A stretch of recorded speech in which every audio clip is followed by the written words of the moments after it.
Hello dear students, नमस्ते। Basics of electrical engineering में आज का हमारा टॉपिक है पावर फैक्टर। आज मैं आपको एक नहीं, दो नहीं, बल्कि तीन ऐसे डेफिनेशंस बताएंगे जिससे आप पावर सिस्टम को बहुत आसानी से किसी के सामने एक्सप्लेन करके उसको इम्प्रेस कर सकते हैं। मैं आज डिटेल में ये भी समझाऊंगा कि लीडिंग पावर फैक्टर क्या होता है, लैगिंग पावर फैक्टर क्या होता है, और कोई आपसे यूनिटी पावर फैक्टर बोलता है तो इसका मीनिंग क्या होता है। तो स्टूडेंट, मेरा एक ही रिक्वेस्ट है, तीनों डेफिनेशन को अच्छे से समझने और जानने के लिए आप लास्ट तक वीडियो को देखें।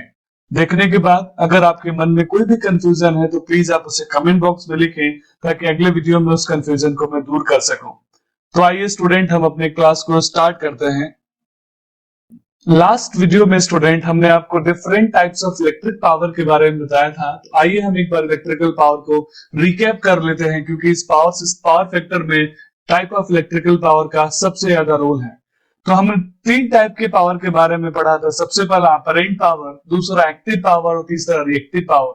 सिर्फ मैथमेटिकल डेफिनेशन के बारे में यहाँ मैं बता रहा हूँ, बाकी डिटेल के लिए आप वीडियो को एक बार फिर से देख सकते हैं। अपरेंट पावर को हम लेटर एस से रिप्रेजेंट करते हैं, जो आरएमएस वोल्टेज और आरएमएस करंट का प्रोडक्ट होता है, जिसकी यूनिट होती है वोल्ट एम्पियर।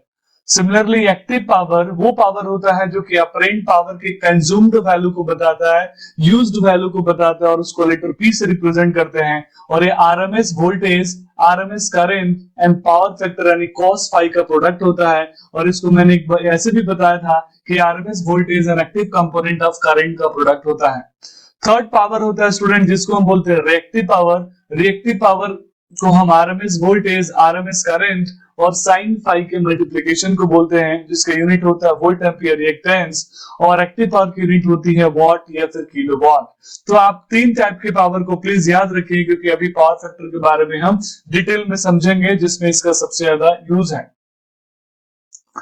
तो आइए स्टूडेंट, अब हम पावर फैक्टर के बारे में समझते हैं। मेरा आपसे एक ही रिक्वेस्ट है कि आप पावर फैक्टर को कभी भी पावर फैक्टर नहीं पढ़ें, बल्कि आप पढ़े उसको पावर का factor. Means this is called power का फैक्टर। मींस ये दो पावर के बीच का रेशियो के बारे में बताता है, इसीलिए हम इसको पावर का फैक्टर बोलते हैं। तो सबसे पहला डेफिनेशन मैं आपके साथ शेयर करने जा रहा हूं कि पावर का factor means power factor actual power और अपरेंट पावर का रेशियो होता है।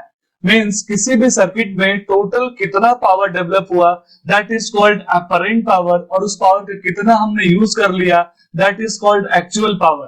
पावर फैक्टर को हम cos फाई से रिप्रेजेंट करते हैं, यानी कहीं भी पावर फैक्टर लिखा है तो आप समझ जाइए कि हम cosine angle, cos phi angle के बारे में बात कर रहे हैं। तो पावर फैक्टर क्या है student? Power factor is the ratio of actual power to the apparent power, यानी ये ट्रू पावर और टोटल पावर यानी अपरेंट पावर का रेशियो है, जहां पे ट्रू पावर को हम P और अपरेंट पावर को S से रिप्रेजेंट करते हैं। आप मैथमेटिकल वैल्यू को पुट करेंगे तो apparent total power is called V into I and actual power is called VI cos phi। इस तरीके से स्टूडेंट हम पावर फैक्टर को बोल सकते हैं कि this is the ratio of actual power to the apparent power.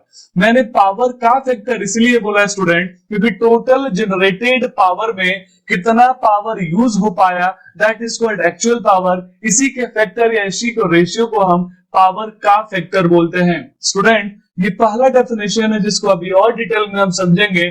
मैंने माना मेरे सर्किट में अपरेंट पावर यानी टोटल पावर डेवलप हुआ 1000 वोल्ट एम्पियर। केस वन में लेता हूं कि मैं जो लोड, जिस लोड में इस पावर को अप्लाई कर रहा हूं, उस लोड का पावर फैक्टर यूनिटी है, मींस उसका पावर फैक्टर 1 है। पावर जैसे हमारे पास रेसिस्टिव लोड होता है जिसकी पावर फैक्टर 1 होती है, like pure resistive incandescent bulb का एग्जांपल आप ले सकते हैं। मेरे पास जो लोड है उसका पावर फैक्टर 1 है। इसका मतलब ये हुआ कि ट्रू पावर यानी इस पावर का कितना वैल्यू कन्वर्ट होगा, ये होगा P equal to S into cos phi. ये हम इस फॉर्मूला से निकाल सकते हैं, P equal to S into power factor, और जहां पे पावर फैक्टर को हम कॉस फाई के नाम से जानते हैं।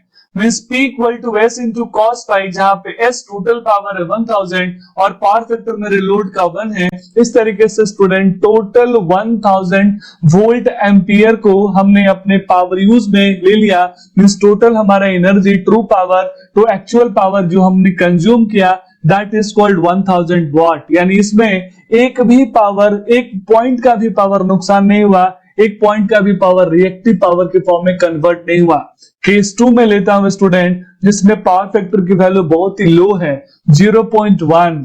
सेम 1000 वोल्ट एम्पियर के पावर को अगर मैं इस पावर फैक्टर के लोड को दूंगा तो 1000 इंटू 0.1 मीन्स मात्र 100 वॉट के पावर को ये कंज्यूम कर पाएगा। मीन्स टोटल 1000 वोल्ट एम्पियर मैंने पावर दिया था, अपरेंट पावर जिसका मात्र 10% ही पावर कंज्यूम कर पाया, जब किसी सर्किट का, जब किसी लोड का पावर फैक्टर पुअर है। इस तरीके से स्टूडेंट पावर फैक्टर बताता है कि आप कितने पावर को एक्चुअल में अपने यूज में कन्वर्ट कर पाते हैं। स्टूडेंट हम सेकंड डेफिनेशन की बात करते हैं। सेकंड डेफिनेशन के अनुसार पावर फैक्टर वोल्टेज और करंट के बीच का कॉस एंगल कहलाता है।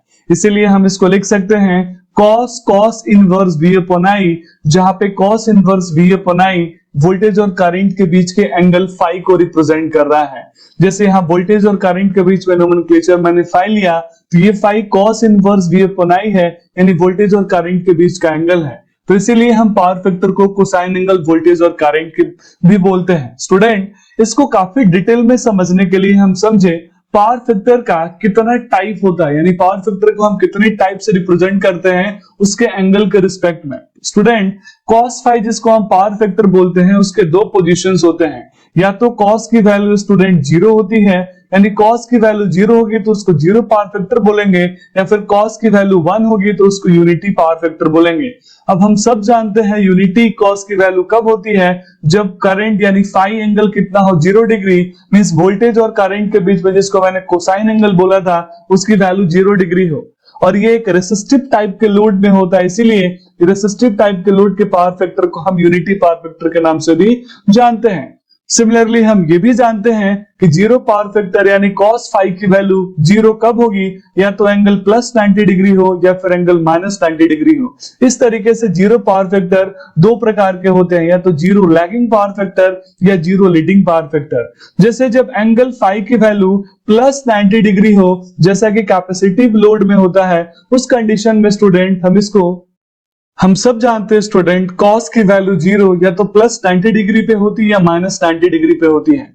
तो similarly student zero power factor के दो टाइप्स हो गए, या तो जीरो लीडिंग पावर फैक्टर होगा या जीरो लैगिंग पावर फैक्टर होगा। जीरो लीडिंग पावर फैक्टर का मतलब है फाई के एंगल प्लस 90 डिग्री है, मींस ये कैपेसिटिव टाइप के लोड में होता है जिसमें करंट वोल्टेज से 90 डिग्री लीड करता है, यानी प्लस 90 डिग्री।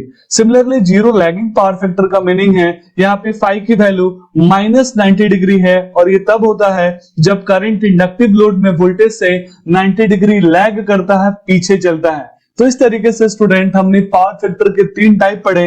आइए अब हम एक एक करके डिटेल में जानते हैं। केस फर्स्ट में जैसा कि मैंने बताया कि अगर मेरे पास रेसिस्टिव टाइप का लोड हो, जिस लोड में वोल्टेज और करंट के बीच में जो एंगल फाई होगा वो 0 डिग्री होगा। आइए इस कर्व से हम डिटेल में समझते हैं। ये करंट का कर्व है, यानी ये आई का कैरेक्टरिस्टिक्स है, ये सप्लाई वोल्टेज V का कैरेक्टरिस्टिक्स है। हम सब जानते हैं कि current equal to voltage upon resistance, यानी करंट की वैल्यू हमेशा वोल्टेज के मैग्नीट्यूड से कम होगी। लेकिन रेसिस्टिव लोड होने की वजह से दोनों का फेज सेम होगा, यानी दोनों 0 डिग्री से स्टार्ट होंगे, फिर पाई बाई 2 पे मैक्सिमम होंगे और फिर पाई पे 0 हो जाएंगे। मींस इन दोनों के बीच में जो पावर फैक्टर एंगल है, यानी जो फाई है, उस फाई की वैल्यू 0 डिग्री है। यानी वोल्टेज Vm और करंट के बीच में वोल्टेज की मैग्नीट्यूड करंट से ज्यादा होगी, लेकिन दोनों का फेज एंगल 0 डिग्री होगा। और पावर की वैल्यू अगर बात कर ले स्टूडेंट, तो हम सब जानते हैं power equal to voltage into current. तो यहाँ पॉजिटिव वोल्टेज और पॉजिटिव करंट है, तो टोटल पावर भी पॉजिटिव हो जाएगा, और नेगेटिव वोल्टेज नेगेटिव करंट होने की वजह से माइनस इंटू माइनस, यानी पावर फिर से पॉजिटिव हो जाएगा। जब हम आर टाइप के लोड की बात करेंगे स्टूडेंट, जिसके बारे में मैंने बताया कि पावर फैक्टर एंगल 0 होता है, जिसकी वजह से इसकी पावर फैक्टर यानी cos 0 की वैल्यू हमेशा 1 होगी, यानी इस टाइप के पावर फैक्टर को हम यूनिटी पावर फैक्टर के नाम से जानते हैं। आइए हम इंडक्टिव लोड के बारे में बात कर लेते हैं, जिसमें वो भी वोल्टेज से आई करंट डेवलप हो रहा है। और यहाँ हम ग्राफ से इसको समझे स्टूडेंट, तो जहां पे भी वोल्टेज मैंने अप्लाई किया, करंट इससे 90 डिग्री पीछे चल रहा है, यानी इन दोनों के बीच का जो फेजर डिस्प्लेसमेंट है वो 90 डिग्री है। मींस वोल्टेज करंट से 90 डिग्री आगे चल रहा है, या फिर मैं बोलूं करंट वोल्टेज से 90 डिग्री पीछे चल रहा है। तो इस तरीके से स्टूडेंट यहाँ पे मैं एंगल फाई को लैगिंग होने की वजह से -90 डिग्री या -π/2 लिख सकता हूं, और कॉस -π/2 या -90 डिग्री की वैल्यू वह 0 होती है। Means this is called zero lagging power factor. यानी दूसरा टाइप का पावर फैक्टर होगा जब भी कोई आपसे इंडक्टिव लोड के पावर फैक्टर की बात करेगा, बोलेंगे करंट लैग करता है वोल्टेज से, तो this is called zero lagging power factor. अगर पावर की बात करो स्टूडेंट, तो power equal to voltage into current. यहाँ पे वोल्टेज तो पॉजिटिव है लेकिन करंट नेगेटिव है, तो प्लस इनटू माइनस हम करेंगे तो नेगेटिव ही आएगा। यानी पावर की वैल्यू जो रेड लाइन से मैंने दिखाया है वो नेगेटिव है, लेकिन यहाँ वोल्टेज और करंट दोनों पॉजिटिव होने की वजह से पावर की वैल्यू पॉजिटिव हो जाएगी। सिमिलरली स्टूडेंट इस केस में करंट तो पॉजिटिव है लेकिन वोल्टेज नेगेटिव है, तो पावर की वैल्यू नेगेटिव हो जाएगी। यानी पावर फैक्टर इंडक्टिव लोड के लिए जीरो लैगिंग कहलाता है, क्योंकि यहाँ करंट लैग करता है वोल्टेज से। केस 3 के बारे में स्टूडेंट मैं बात कर लेता हूं। अगर कैपेसिटिव टाइप लोड होगा तो कैपेसिटर में हम देख सकते हैं यहाँ पे स्टूडेंट वोल्टेज के रिस्पेक्ट में करंट 90 डिग्री आगे चल रहा है। मींस करंट की वैल्यू वोल्टेज के मुकाबले 90 डिग्री आगे है, इसीलिए हम इसको फाई को यहाँ पे +90 से रिप्रेजेंट करेंगे, और cos 90 भी 0 ही होता है, तो इसको हम जीरो लीडिंग पावर फैक्टर बोलते हैं। जीरो लीडिंग पावर फैक्टर का मतलब है करंट की वैल्यू वोल्टेज के मुकाबले 90 डिग्री आगे है, तो this is called zero leading power factor. इस तरीके से स्टूडेंट हमने 3 टाइप के लोड यानी रेसिस्टिव लोड, इंडक्टिव लोड और कैपेसिटिव लोड के बारे में पढ़ लिया, और हमने ये भी देखा कि जीरो रेसिस्टिव लोड में पावर फैक्टर यूनिटी कहलाता है, और इंडक्टिव लोड में पावर फैक्टर इंडक्टिव लोड में जीरो लैगिंग कहलाता है, और कैपेसिटिव लोड में पावर फैक्टर जीरो लीडिंग कहलाता है। आइए स्टूडेंट अब हम थर्ड डेफिनेशन के बारे में समझ लेते हैं। थर्ड डेफिनेशन के अनुसार पावर फैक्टर यानी cos फाई रेसिस्टेंस और इंपीडेंस का रेशियो कहलाता है। मींस किसी भी ऐसी सर्किट में जिसमें रेसिस्टेंस और इंपीडेंस हम कैलकुलेट कर सकते हैं, तो रेसिस्टेंस और इंपीडेंस के रेशियो को हम पावर फैक्टर के नाम से जानते हैं। Means it is the ratio of R/Z। एक आरएलसी सर्किट लिया जिसमें R और XL और XC है। XL और XC के इफेक्ट को हम X यानी रिएक्टेंस बोलते हैं। ऑलरेडी इसके बारे में मैं डिटेल में वीडियो बना चुका हूं, तो जिसने भी मिस किया हो प्लीज एक बार देख लें। तो total impedance of series RLC circuit equal to R + jX। अगर मैं इसको प्लॉट करूं ट्रायंगुलर फॉर्म में, जिसको हम इंपीडेंस ट्रायंगल के नाम से जानते हैं, तो R हॉरिजॉन्टल रियल पार्ट है और X इमेजिनरी पार्ट है, और Z टोटल इसका इंपीडेंस मींस टोटल वैल्यू है, रिजल्टेंट वैल्यू है। तो अगर मैं Z को प्लॉट करूं R के रिस्पेक्ट में एंगल फाई के साथ, तो स्टूडेंट जिसके साथ एंगल बनता है वो हमेशा कॉस कंपोनेंट होता है। तो यानी कॉस का मतलब ये होता है बेस अपॉन हाइपोटेनियस। तो यहाँ पे Z को हम प्लॉट करेंगे तो Z cos फाई, तो इस तरीके से R equal to Z cos phi होगा स्टूडेंट, और यहाँ से cos फाई की वैल्यू हो जाएगी R/Z। तो इस तरीके से student cosine angle power factor को हम रेसिस्टेंस और इंपीडेंस का रेशियो भी बोलते हैं, जहां पे यार Z cos फाई है, Z से Z कैंसिल, यानी पावर फैक्टर cos फाई आपको मिल जाएगा। तो फाइनली स्टूडेंट आज हम लोगों ने पावर फैक्टर के बारे में 3 डेफिनेशन समझा। मैक्सिमम लोग आपको एक ही डेफिनेशन के बारे में डिस्कस करते हैं। मैंने पावर फैक्टर नाम क्यों पढ़ा इसलिए बताया क्योंकि ये पावर के फैक्टर के बारे में बात करता है। ये बताता है कि टोटल पावर का कितना वैल्यू यूज हो पाया, ट्रू वैल्यू हम यूज कर पाते हैं। स्टूडेंट पावर फैक्टर के सेकंड डेफिनेशन के बारे में बात करूं तो हमने डिटेल में डिस्कस करा कि power factor cosine angle between voltage and current होता है, और 2 पॉसिबिलिटीज बनती है, या तो एंगल 0 डिग्री होगा वोल्टेज और करंट के बीच में, या ±90 डिग्री होगा। 0 डिग्री का मतलब होता है रेसिस्टिव लोड, और उस समय पावर फैक्टर की वैल्यू यूनिटी होगी, और ±90 डिग्री का मतलब होता है इंडक्टिव और कैपेसिटिव लोड, जहां पे +90 डिग्री कैपेसिटर के बारे में रिप्रेजेंट करता है, जिसमें करंट की वैल्यू वोल्टेज से 90 डिग्री करंट की वैल्यू वोल्टेज से 90 डिग्री लीड करती है।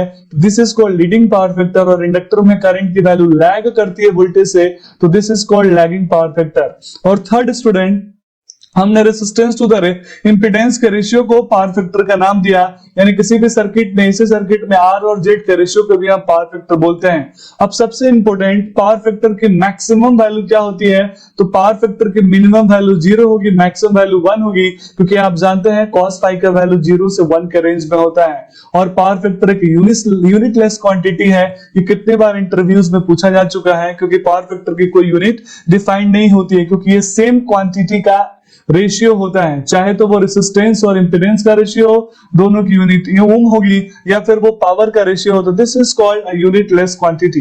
तो this is all about power factor. Student, मुझे पूरा उम्मीद है आपने तीनों डेफिनेशन को अच्छे से समझा होगा, इस वीडियो को एंजॉय किया होगा। और अगर फिर भी कोई डाउट है या कोई सजेशन है तो प्लीज आप कमेंट बॉक्स में लिखें, ताकि जो भी बेस्ट से बेस्ट इंप्रूवमेंट हो सकता है मैं कोशिश करूं।